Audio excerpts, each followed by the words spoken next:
up! Close to the objective! Copy! Enemy contact! Fire at will! Charge for the motherland! War advance!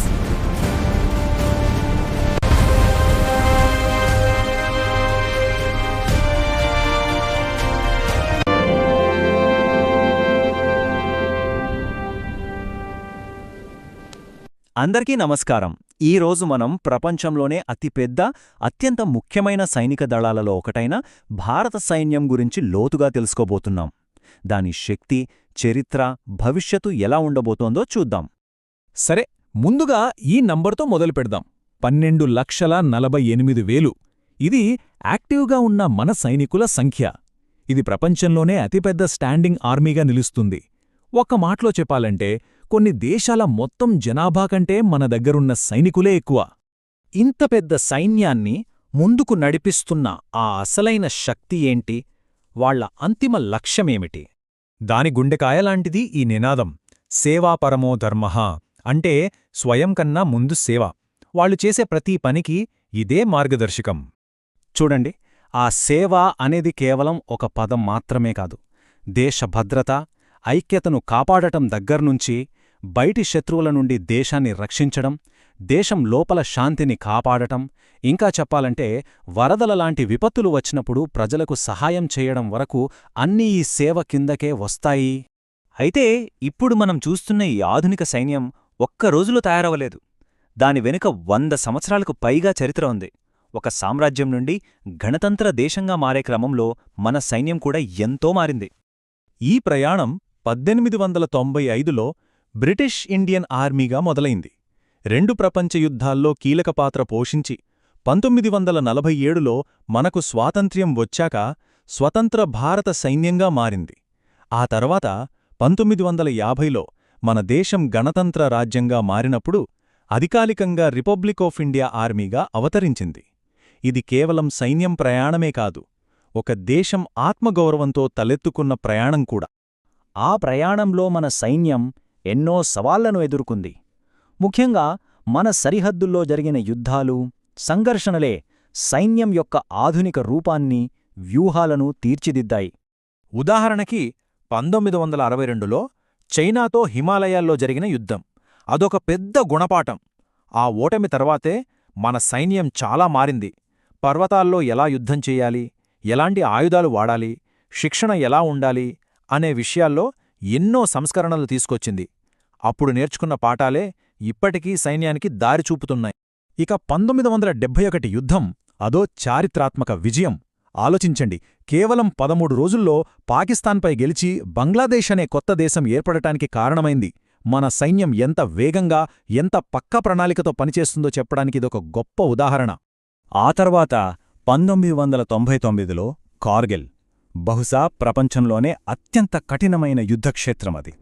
ఆ మంచుకొండల మీద ఊపిరి తీసుకోవడమే కష్టంగా ఉండే చోట శత్రువులను తరిమికొట్టి మన సైనికులు అద్భుతం చేశారు. పర్వత యుద్ధంలో మనకు మరమే సాటి అని ప్రపంచానికి నిరూపించారు. సో దీని బట్టి మనకి ఏం అర్థమవుతుంది అంటే, అటు పాకిస్తాన్, చైనాలతో పెద్ద పెద్ద యుద్ధాలు చేసిన అనుభవం ఉంది, ఇటు దేశం లోపల తీవ్రవాదాన్ని ఎదుర్కొన్న అనుభవం ఉంది. అంటే ఎలాంటి పరిస్థితినైనా ఎదుర్కోగల సత్తా, అనుభవం మన సైన్యానికి ఉన్నాయన్నమాట. సరే, ఆ గతం నుండి నేర్చుకున్న పాఠాలతో ఇప్పుడు ఈ రోజున మన ఆధునిక భారత సైన్యం ఎలా ఉంది, దాని బలం, సామర్థ్యాలు ఏంటో ఓసారి చూద్దాం. మన సైన్యం బలం కేవలం యాక్టివ్ దళంలోనే కాదు. చూడండి, దాదాపు 12.5 లక్షల మంది యాక్టివ్ సైనికులుంటే వాళ్ళకి తోడుగా మరో 9,60,000 మంది రిజర్వ్ దళం కూడా ఉంది. అంటే అవసరమైతే 20 లక్షల మందికి పైగా శిక్షణ పొందిన సైనికులు దేశం కోసం సిద్ధంగా ఉంటారన్నమాట. ఇది మామూలు విషయం కాదు. ఆధునిక యుద్ధమంటే కేవలం సైనికులు మాత్రమే కాదు, టెక్నాలజీ కూడా చాలా ముఖ్యం. ముఖ్యంగా వాయుశక్తి, అపాచీ, రుద్ర లాంటివి దాడి చేయడానికి, ధ్రువ్, చేతక్ లాంటివి మన సైనికులను, సామాగ్రిని వేగంగా తరలించడానికి. ఇలా ప్రతి అవసరానికి తగ్గట్టుగా మన దగ్గర అత్యాధునిక హెలికాప్టర్లున్నాయి. ఇవి మన సైన్యం బలాన్ని ఎన్నో రెట్లు పెంచుతాయి. ఆధునీకరణ అంటే కేవలం హెలికాప్టర్లు, ట్యాంకులు కొనడమే కాదు, అసలైన బలం మన సైనికుడు. అందుకే FINSS అనే ఒక స్పెషల్ ప్రోగ్రాం నడుస్తోంది. దీని పూర్తి పేరు future infantry soldier as a system. సింపుల్గా చెప్పాలంటే ప్రతి సైనికుడిని ఒక హైటెక్ యోధుడిగా మార్చడం. అత్యాధునిక రైఫిల్స్, తేలికైన bullet proof jackets, communication systems అన్నీ అతనికి అందుబాటులో ఉంటాయి. సో ఒకవైపు సరిహద్దుల్లో ఉద్రిక్తతలు, మరోవైపు సైబర్ దాడులు, తీవ్రవాదం లాంటి కొత్త సవాళ్లు. ఇలాంటి మారుతున్న ప్రపంచంలో మన జాతీయ ఐక్యతకు మూలస్తంభంగా ఉన్న ఈ అతిపెద్ద స్వచ్ఛంద సైన్యం పాత్ర ముందు ముందు ఎలా ఉండబోతోంది? ఇది మనందరం ఆలోచించాల్సిన విషయం. భారత సైన్యంలో ఒక పెద్ద మార్పు రాబోతోంది. ఒక రకంగా చెప్పాలంటే ఒక సైలెంట్ విప్లవం. ఇది కేవలం కొత్త గన్స్ కొనడం గురించో, కొత్త ట్యాంకులు తేవడం గురించో కాదు. ఇది ఏకంగా ఒక భారత సైనికుడి స్వరూపాన్ని, వాళ్ళు యుద్ధం చేసే పద్ధతిని మార్చేసేంత పెద్ద పరివర్తన. సో ఈ విశ్లేషణలో మనం ఈ చారిత్రాత్మక మార్పుల లోతుల్లోకి వెళ్ళి అసలు మోడర్న్ ఇండియన్ ఆర్మీ ఎలా ఉండబోతుందో చూద్దాం.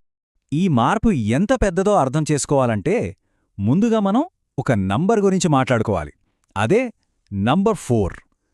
అంచనాల ప్రకారం 2026 నాటికి ప్రపంచంలోనే అత్యంత శక్తివంతమైన సైన్యాల్లో భారతదేశం 4వ స్థానంలో ఉండబోతోంది. ఇది జస్ట్ ఒక ర్యాంక్ కాదు. గ్లోబల్ స్టేజ్ మీద ఇండియా పెరుగుతున్న పవర్కి, వ్యూహాత్మక ఆలోచనలకి ఇదొక బలమైన సంకేతం. సరే, మరి ఈ మొత్తం ట్రాన్స్ఫర్మేషన్ని అర్థం చేసుకోవడానికి మనం 4 ముఖ్యమైన విషయాలు చూద్దాం. ఫస్ట్, ఇండియన్ మిలిటరీ ఎంత పెద్దదో నంబర్ల రూపంలో చూద్దాం. ఆ తర్వాత సైనికుల నియామకంలోనే ఒక విప్లవం లాంటి అగ్నివీర్ స్కీమ్ గురించి మాట్లాడుకుందాం. మూడోది, మన ఆర్మీ వాడుతున్న లేటెస్ట్ ఆయుధాలు ఏంటో చూద్దాం. ఇక చివరగా ఈ కొత్త సైనికులు, కొత్త ఆయుధాలు కలిసి యుద్ధభూమిలో ఎలాంటి కొత్త వ్యూహాలను అమలు చేయబోతున్నాయో తెలుసుకుందాం. సరే, మరి మొదటి విభాగానికి వచ్చేద్దాం. భారతదేశ సైనిక శక్తి. ఈ నంబర్లు మన ఆర్మీ ఎంత భారీగా ఉంటుందో అర్థం చేసుకోవడానికి ఒక బేస్లైన్ ఇస్తాయి. ఒక్కసారి ఈ నంబర్లు చూడండి. 14,50,000కు పైగా యాక్టివ్ సైనికులు. అంటే ఆలోచించండి, కొన్ని యూరోపియన్ దేశాల మొత్తం జనాభా కన్నా ఎక్కువ ఇది. ఇక బడ్జెట్ దాదాపు $75 బిలియన్. ఇవి కేవలం అంకెలు కాదు, ఇదొక అపారమైన శక్తికి నిదర్శనం.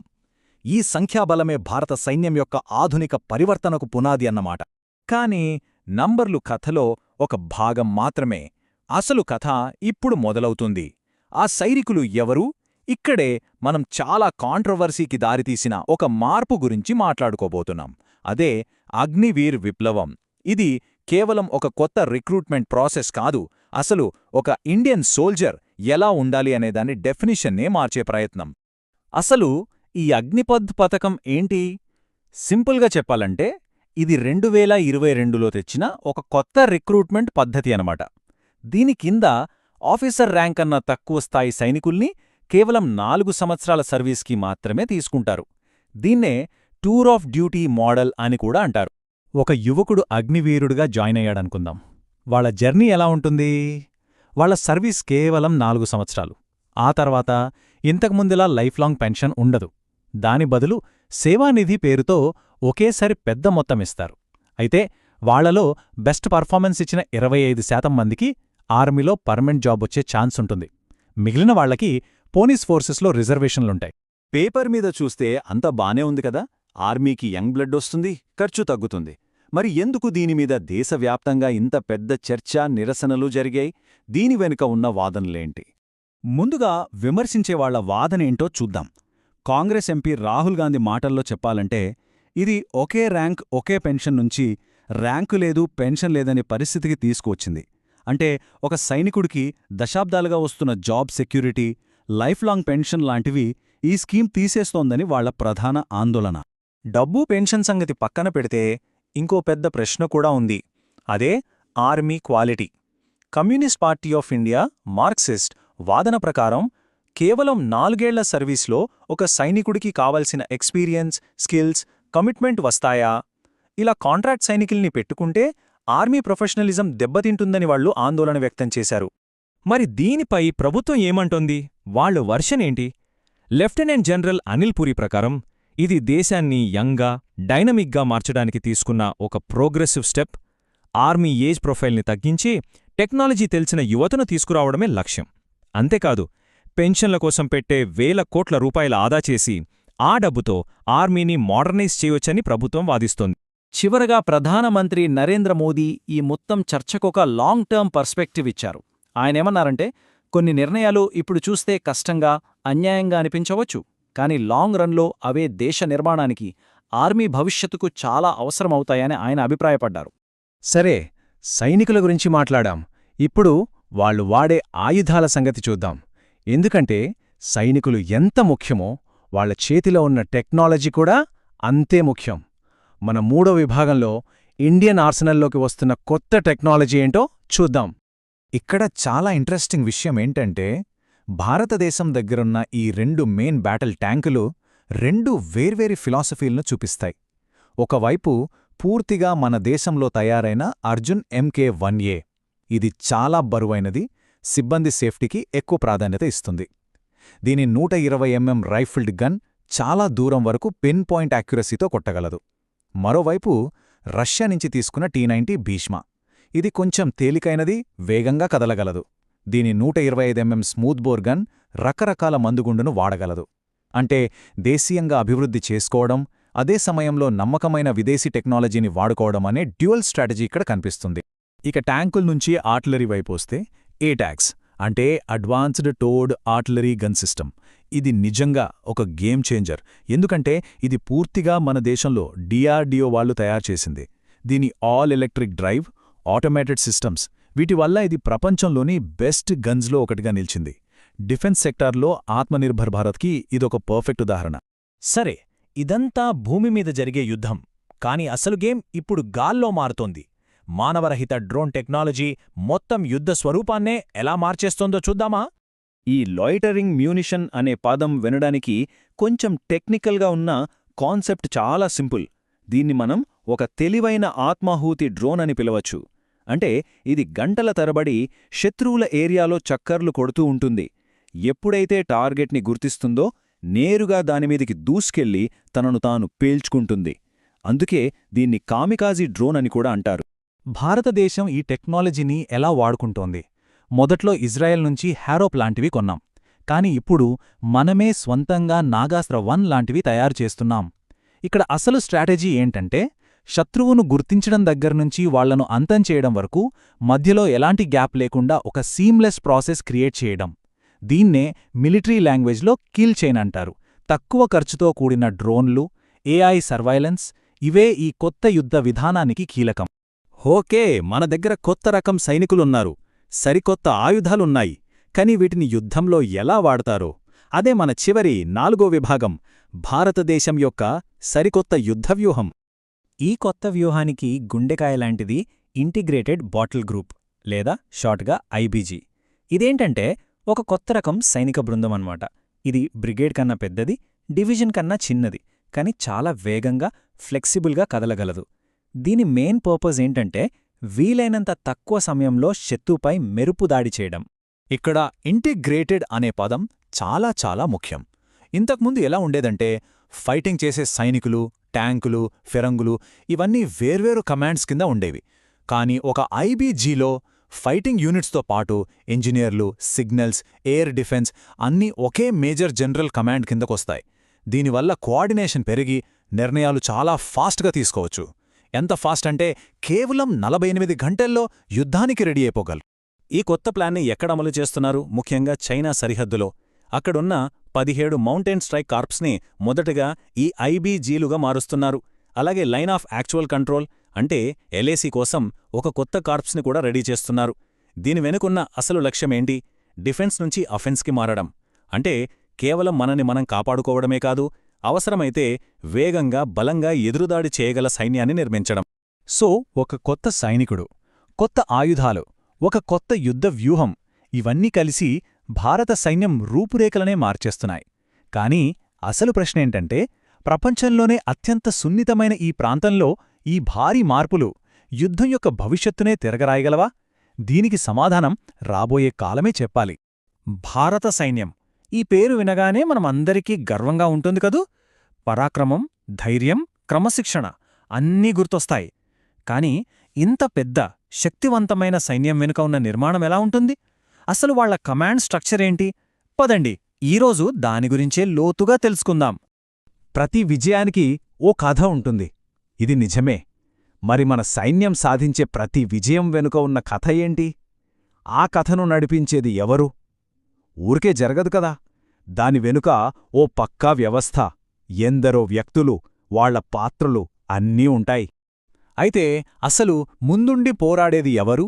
వాళ్లకు అండగా నిలిచేది ఎవరు? మరి వీళ్లందర్నీ విజయపథంలో నడిపించే లీడర్స్ ఎవరో? ఈ ప్రశ్నలే మనల్ని అసలు విషయానికి తీసుకునెళ్తాయి. పదండి, ఇండియన్ ఆర్మీ ఆత్మని అర్థం చేసుకునే ప్రయత్నం చేద్దాం. సరే, ఈ వ్యవస్థని సింపుల్గా అర్థం చేసుకోవాలంటే ముందుగా మనం సైన్యాన్ని 2 ముఖ్యమైన భాగాలుగా చూడాలి. ఒకటి నేరుగా యుద్ధం చేసేవాళ్లు, రెండోది వాళ్లకి సపోర్ట్ ఇచ్చేవాళ్లు. ఇంకా సింపుల్గా చెప్పాలి అంటే కంబాట్ ఆర్మ్స్ అంటే కత్తి యొక్క పదునైన అంచు అనుకోండి. డైరెక్ట్గా శత్రువుతో తలపడేది వీళ్లే. మరి సపోర్ట్ సర్వీసెస్ ఏంటి? ఆ కత్తిని గట్టిగా పట్టుకున్న చెయ్యి. ఆ చెయ్యి బలం లేకుండా కత్తికి విలువ ఉంటుందా? ఉండదు కదా. సరిగ్గా అలాగే వీళ్ల సపోర్ట్ లేకుండా కంబాట్ ఆర్మ్స్ పోరాడలేవు. సరే, ఇప్పుడు కొన్ని ముఖ్యమైన కాంబాట్ ఆర్మ్స్ గురించి చూద్దాం. First, infantry. వీళ్ళని క్వీన్ ఆఫ్ బ్యాటిల్ అంటారు. ఎందుకంటే ఏ యుద్ధంలోనైనా చివరికి నేలమీద కాలు పెట్టి ఆ భూభాగాన్ని దక్కించుకునేది వీళ్లే. ఆ తర్వాత వస్తారు ట్యాంక్ వారియర్స్, అదే మన ఆర్మర్డ్ కార్ప్స్. వాళ్ల భీకరమైన ట్యాంకులతో శత్రువులకి వణుకు పుట్టిస్తారు. ఇక దూరంగా ఉండి భయంకరమైన ఫైర్ పవర్తో శత్రువులను నాశనం చేసే ఆర్టిల్లరీ. వాళ్ళని గాడ్ ఆఫ్ వార్ అని పిలవడంలో ఆశ్చర్యం లేదు. చివరిగా, కాని చాలా ముఖ్యంగా, కార్ప్స్ ఆఫ్ ఇంజనీర్స్. వీళ్ళు బిల్డర్స్ ఆఫ్ విక్టరీ. అంటే అడ్డంకులను తొలగించి వంతెనలు కట్టి సైన్యానికి దారి చూపిస్తారు. సరే, ఈ విభాగాలు చూశాంగదా, మరి వీటిని నడిపించే మనుషుల సంగతేంటి? ఆ లీడర్షిప్ ఎలా ఉంటుంది? అధికారాన్ని బట్టి సైన్యాన్ని 3 ముఖ్యమైన స్థాయిలుగా విభజించారు. అవేంటో ఇప్పుడు చూద్దాం. అందులో మొదటిది నాన్ కమిషన్డ్ ఆఫీసర్స్ అంటే ఎన్సీఓలు. వీళ్లే సైన్యానికి పునాదిరాళ్లు లాంటివాళ్లు. హవల్దార్, నాయక్, లాన్స్ నాయక్ ఈ ర్యాంకుల్లో ఉండేది వీళ్లే. గ్రౌండ్ లెవెల్లో ప్రతి సైనికుడితో కలిసి పనిచేస్తూ వాళ్ల ట్రైనింగ్, డిసిప్లిన్, బాగోగులు చూసుకునేది వీరే. ఇక రెండో స్థాయి జూనియర్ కమిషన్డ్ ఆఫీసర్స్ లేదా జేసీఓలు. సుబేదార్, నాయబ్ సుబేదార్ ఈ ర్యాంకులన్నీ ఈ కోవకే వస్తాయి. వీళ్ల పాత్ర చాలా కీలకం. పైన ఉండే ఆఫీసర్లకి, కింద ఉండే సైనికులకి మధ్య ఒక వారధిలా పనిచేస్తారు. వాళ్లకున్న ఎన్నో ఏళ్ల అనుభవం సైన్యానికి చాలా చాలా ముఖ్యం. ఇక మూడోది టాప్ లెవెల్ కమిషన్డ్ ఆఫీసర్స్ అంటే సీఓలు. లెఫ్టినెంట్ నుండి మొదలుకొని ఆర్మీ చీఫ్ అయిన జనరల్ వరకు అందరూ వీళ్లే. పెద్ద పెద్ద ఆపరేషన్స్కి ప్లాన్స్ వేయడం, వ్యూహాలు రచించడం, వేలాది మంది సైనికులకు కమాండ్ ఇవ్వడం ఇవన్నీ వీళ్ల బాధ్యత. ఒక రకంగా చెప్పాలంటే ఆర్మీకి బ్రెయిన్ లాంటివాళ్లు. అందుకే ఆర్మీ సర్కిల్స్లో ఒక మాట బలంగా చెప్తారు: జేసీఓలు భారత సైన్యానికి వెన్నెముక అని. ఈ ఒక్క మాట చాలు వాళ్ల ప్రాముఖ్యత ఏంటో చెప్పడానికి. వాళ్ల అనుభవం, వాళ్ల గైడెన్స్ లేకపోతే ఆర్మీ నిర్మాణం బలంగా నిలబడటం చాలా కష్టం. సరే, ఇంతమంది ఆఫీసర్లు, ఇన్ని ర్యాంకులు అంటున్నాం గదా, మరి వాళ్ళని ఎలా గుర్తుపట్టాలి? వాళ్ల భుజాల మీద ఉండే చిహ్నాలు చూశారా ఎప్పుడైనా? ప్రతి చిహ్నానికి ఒక అర్థం ఉంది. అది అధికారాన్ని, బాధ్యతని సూచిస్తుంది. పదండి, ఆ ఇన్సిగ్నియా భాషను ఇప్పుడు డీకోడ్ చేద్దాం.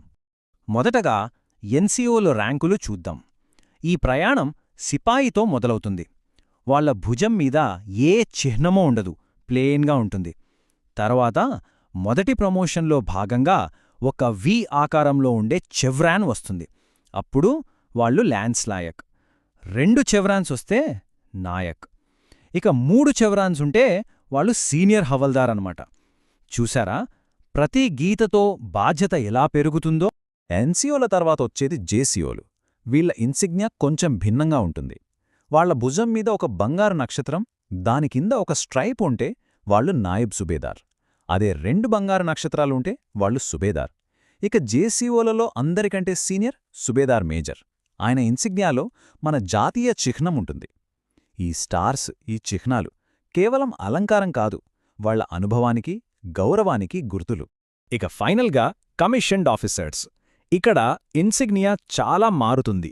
మేజర్ ర్యాంక్లో జాతీయ చిహ్నం మాత్రమే ఉంటుంది. దానికి ఒక స్టార్ యాడ్ అయితే లెఫ్టినెంట్ కర్నల్, 2 స్టార్స్ వస్తే కర్నల్. ఇక త్రిభుజాకారంలో 3 స్టార్స్ ఉంటే వాళ్ళు బ్రిగేడియర్. ఇక్కడ్నుంచి జనరల్ ఆఫీసర్స్ మొదలవుతారు. క్రాస్ చేసిన కత్తి, లాఠీ దీనిమీద ఒక స్టార్ ఉంటే మేజర్ జనరల్. అదే కత్తి, లాఠీ మీద జాతీయ చిహ్నం ఉంటే లెఫ్టినెంట్ జనరల్.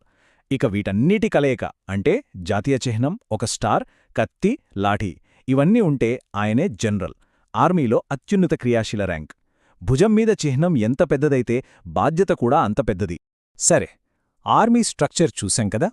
ఇప్పుడు ఆర్మీలోనే అత్యంత ఎలైట్, అత్యంత ప్రమాదకరమైన దళం గురించి మాట్లాడుకుందాం. వాళ్లే పారా అంటే స్పెషల్ ఫోర్సెస్. ధైర్యానికి, నైపుణ్యానికి వీళ్లు మారుపేరు. పారా దళాన్ని ఆర్మీ యొక్క టిప్ ఆఫ్ ద స్పియర్ అంటారు. అంటే ఈట యొక్క పదునైన కొన. కౌంటర్ టెర్రరిజం, హాస్టేజ్ రెస్క్యూ, శత్రువుల గడ్డపైకి రహస్యంగా వెళ్లి సర్జికల్ స్ట్రైక్స్ చేయడం, ఇలాంటి అతి క్లిష్టమైన, ప్రమాదకరమైన ఆపరేషన్స్ చేసేది వీళ్లే. వాళ్ళ చరిత్ర మొత్తం సాహసగాథలతో నిండుంటుంది. 1971 ఇండోపాక్ యుద్ధంలో శత్రు భూభాగంలోకి దాదాపు 80 కిలోమీటర్లు చొచ్చుకెళ్లి చేసిన చచ్రో రైడ్ కావచ్చు, 1988లో మాల్దీవులను కాపాడటానికి చేసిన ఆపరేషన్ కాక్టస్ కావచ్చు, లేదా మనందరికీ తెలిసిన 2016 సర్జికల్ స్ట్రైక్ కావచ్చు. ప్రతిసారీ వాళ్ల ధైర్యమేంటో ప్రపంచానికి చూపించారు. ఈ చిహ్నాన్ని చూడండి. ఇదే బలిదాన్ బ్యాడ్జ్. దీని అర్థం త్యాగ చిహ్నం. కేవలం పారా స్పెషల్ ఫోర్సెస్ కమాండోలు మాత్రమే దీన్ని ధరించగలరు. ఇది కేవలం ఒక బ్యాడ్జ్ కాదు, ఒక గౌరవం, ఒక ప్రమాణం. వాళ్ల నినాదం కూడా అదే చెబుతోంది, త్యాగమే సైనికుడి కర్తవ్యమని. సరే, ఇప్పటిదాకా మనం సైన్యంలోని వేర్వేరు విభాగాలను, ర్యాంకులను, ఎలైట్ ఫోర్సెస్ను చూశాం. మరి ఇవన్నీ కలిసి ఒక విజయవంతమైన శక్తిగా ఎలా మారతాయి? సో ఒకవైపు యుద్ధం చేసే కాంబాట్ ఆర్మ్స్, మరోవైపు వాళ్లకు సపోర్ట్ ఇచ్చే సర్వీసెస్, వీళ్ళందర్నీ నడిపించే ఎన్సీఓలు, జేసీఓలు, ఆఫీసర్లు, ఇదంతా ఒక అద్భుతమైన, సంక్లిష్టమైన నిర్మాణం.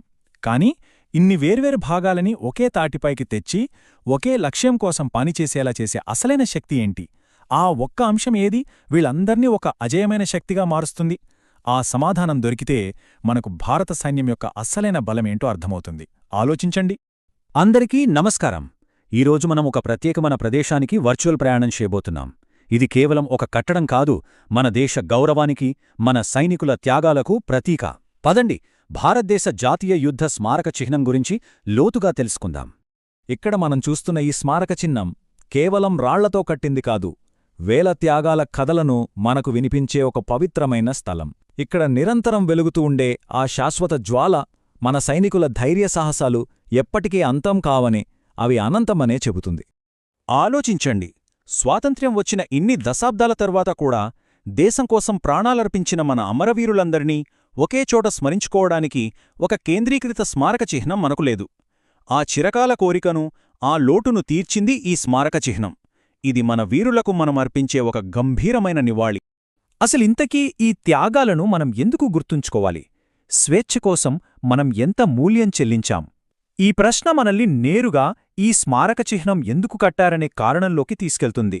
ఎందుకంటే మనం ఈరోజు అనుభవిస్తున్న స్వేచ్ఛ ఊరికే రాలేదు, దాని వెనుక అంతులేని త్యాగాలున్నాయి. సరే, ఇప్పుడు ఈ సెక్షన్లో స్వాతంత్ర్యం వచ్చినప్పట్నుండి మన దేశం ఎదుర్కొన్న కొన్ని కీలకమైన సంఘర్షణల గురించి మాట్లాడుకుందాం. ఎందుకంటే ఈ యుద్ధాల గురించి తెలిస్తేనే ఈ స్మారక చిహ్నం యొక్క ప్రాముఖ్యత మనకు పూర్తిగా అర్థమవుతుంది. ఈ టైంలైన్ను ఒక్కసారి గమనించండి. 1962లో చైనాతో యుద్ధం, ఆ తర్వాత 1965, 1971లో పాకిస్తాన్తో యుద్ధాలు, మళ్లీ 1999లో కార్గిల్ యుద్ధం. ఇలా ప్రతిసారీ మన దేశ సరిహద్దుల్ని కాపాడటానికి ఎన్నో భీకరమైన పోరాటాలు జరిగాయి. ప్రతి యుద్ధం వెనుక వేలాది మంది సైనికుల త్యాగాలున్నాయి. ఆ త్యాగం కేవలం గడిచిపోయిన చరిత్ర మాత్రమే కాదు, అది ఇప్పటికీ కొనసాగుతూనే ఉంది. ఈ ఇటీవలి గణాంకాలు చూడండి. దేశాన్ని కాపాడే క్రమంలో మన సైనికులు నిరంతరం తమ ప్రాణాలను పణంగా పెడుతూనే ఉన్నారు. ఇది వర్తమానంలో కూడా మనం చూస్తున్న త్యాగం. సరే, ఇక ఈ అద్భుతమైన స్మారక చిహ్నం లోపలికి వెళదాం. దీని నిర్మాణం చాలా ప్రత్యేకంగా ఉంటుంది. 4 వలయాలు అంటే చక్రాల రూపంలో దీన్ని నిర్మించారు. ప్రతి చక్రానికి ఒక లోతైన అర్థం ఉంది. మన కళ్లముందే ఒక 3D యానిమేషన్లో దీన్ని చూస్తున్నట్టు ఊహించుకుందాం. అన్నింటికన్నా లోపల అంటే కేంద్ర భాగంలో ఉండేదే అమరచక్రం. ఇక్కడే అమర్ జవాన్ జ్యోతి అనే శాశ్వత జ్వాల నిరంతరం వెలుగుతూ ఉంటుంది. మధ్యలో ఉన్న స్తూపం, దాన్నుంచి వచ్చే జ్వాల సైనికుల ఆత్మకు మరణం లేదని, వారు అమరులని మనకు గుర్తుచేస్తోంది. దాని తర్వాత వలయం, వీరతాచక్రం. ఇది మన సైనికుల ధైర్య సాహసాలకు నిదర్శనం. ఇక్కడ గోడలపై మన సాయుధ దళాలు పోరాడిన 6 కీలకమైన యుద్ధఘట్టాలను కాంస్య ఫలకాలపై అద్భుతంగా చెక్కారు. ఆ గ్యాలరీలో నడుస్తుంటే ఆ వీరగాథలన్నీ మన కళ్ల ముందు జరిగినట్టే అనిపిస్తాయి. ఇప్పుడు మనం ఈ స్మారక చిహ్నం యొక్క హృదయం లాంటి ప్రదేశానికొచ్చాం. ఇదే త్యాగచక్రం. ఇక్కడున్న ప్రతి ఇటుక ఒక గ్రానైట్ ఫలకం, దానిపై దేశం కోసం ప్రాణాలర్పించిన ఒక్కో సైనికుడి పేరు ఉంటుంది. ఇక్కడ చెక్కబడిన 26,000కు పైగా పేర్లను చూస్తున్నప్పుడు ఆ త్యాగాల బరువు మనకు తెలుస్తుంది. ఇక అన్నింటికన్నా బయట ఉండే వలయం రక్షాచక్రం. ఇది మనకు రక్షణగా నిలుస్తున్న సైనికులకు ప్రతీక. ఇక్కడున్న వందలాది చెట్లు మన దేశానికి సైనికులందిస్తున్న భద్రతకు, పచ్చని కవచానికి గుర్తు. ఇప్పటివరకు మనం ఈ గొప్ప నిర్మాణం గురించి, దాని వెనుక ఉన్న ఆలోచన గురించి చూశాం. ఇప్పుడు మనం ఆ గణాంకాల నుంచి వ్యక్తిగత కథల వైపు దృష్టి పెడదాం. ఎందుకంటే ఆ గోడలపై చెక్కిన ప్రతి పేరు కేవలం కొన్ని అక్షరాలు కాదు, అదొక జీవితం, అదొక కుటుంబం, అదొక మహోన్నత త్యాగం. మళ్ళీ ఒక్కసారి ఈ సంఖ్యను చూడండి. 26,000కు పైగా. ఎంత పెద్ద సంఖ్యో ఆలోచిస్తే మన దేశం కోసం జరిగిన త్యాగం ఎంత గొప్పదో మనకు అర్థమవుతుంది. ఆ 26,000 పేర్లలో ఒకరే మేజర్ పద్మపాణి ఆచార్య. 1999 కార్గిల్ యుద్ధంలో ఆయన చూపిన అసమాన ధైర్యసాహసాలకు మరణానంతరం మహావీరచక్ర లభించింది. ఆ గోడలపై ఉన్న ప్రతి పేరు వెనుక ఇలాంటి ఒక వీరగాథ దాగుంది. ఈ స్మారక చిహ్నాన్ని సందర్శించినప్పుడు కలిగే అనుభూతి సరిగ్గా ఇదే. ఆ పేర్లన్నీ చూడటం ఒకవైపు బాధ కలిగించినా, మరోవైపు మన హీరోల త్యాగాలకు తగినట్టుగా మనం బ్రతకాలి అనే ఒక బలమైన స్ఫూర్తిని కూడా ఇస్తుంది. అయితే సైనికుల పోరాటం కేవలం యుద్ధభూమిలోనే ముగిసిపోదు. వాళ్లు తమలో తాము ఎన్నో నిశ్శబ్ద యుద్ధాలు చేస్తారు. ముఖ్యంగా వారి మానసిక ఆరోగ్యం. ఇది కూడా మనం అర్థం చేసుకోవలసిన, పట్టించుకోవలసిన ఒక పెద్ద సవాల్. ఈ గణాంకాలు మనల్ని ఆలోచింపచేయాలి. సేవలో ఉండే తీవ్రమైన ఒత్తిడి, కనిపించని గాయాల వల్ల 2016లో ఒక్క ఆర్మీలోనే 104 మంది ఆత్మహత్య చేసుకున్నారు. ఈ నిశ్శబ్ద పోరాటాన్ని మనం గుర్తించాల్సిన అవసరం ఎంతైనా ఉంది. అయితే ఈ సమస్యను గుర్తించి మన సైనికులకు అండగా నిలవడానికి ఇప్పుడు ఎన్నో చర్యలు తీసుకుంటున్నారు. మంచి వసతులు కల్పించటం, యోగా, ధ్యానం ద్వారా వాళ్ల ఒత్తిడిని తగ్గించటం, సైకలాజికల్ కౌన్సిలర్లను నియమించటం, ప్రత్యేకంగా మానసిక సహాయత హెల్ప్ లైన్ ఏర్పాటు చేయటం, ఇలా వారి మానసిక, శారీరక సంక్షేమానికి మద్దతు ఇస్తున్నారు. ఇక ముగింపు దశకు వస్తున్నాం. ఇంతసేపు మనం ఈ స్మారక చిహ్నం గురించి, దాని వెనుకున్న త్యాగాల గురించి మాట్లాడుకున్నాం. మరి దీని అసలు ఉద్దేశమేంటి? ఇది మన నుంచి ఏం కోరుకుంటోంది? దీని ముఖ్య ఉద్దేశం ఇదే. చనిపోయిన వారిని గుర్తు చేసుకోవడం ఒక భాగమైతే, బ్రతికి ఉన్న మనకు స్ఫూర్తినివ్వడం మరో ముఖ్యమైన భాగం. వాళ్ల త్యాగాలను మనం మర్చిపోకుండా బాధ్యతగల పౌరులుగా జీవించాలని గుర్తు చేయడమే దీని అసలు లక్ష్యం. చివరిగా ఈ ఒక్క శక్తివంతమైన ప్రశ్నతో ముగిద్దాం. వారి త్యాగానికి తగిన జీవితాన్ని మనం ఎలా జీవించగలం? ఈ వారసత్వాన్ని గౌరవించడంలో మన పాత్రేంటి? ఈ ప్రశ్న గురించి ఒక్కసారి ఆలోచిద్దాం. మన వీరుల త్యాగాలను ఎప్పటికీ మన గుండెల్లో పదిలంగా ఉంచుకుందాం.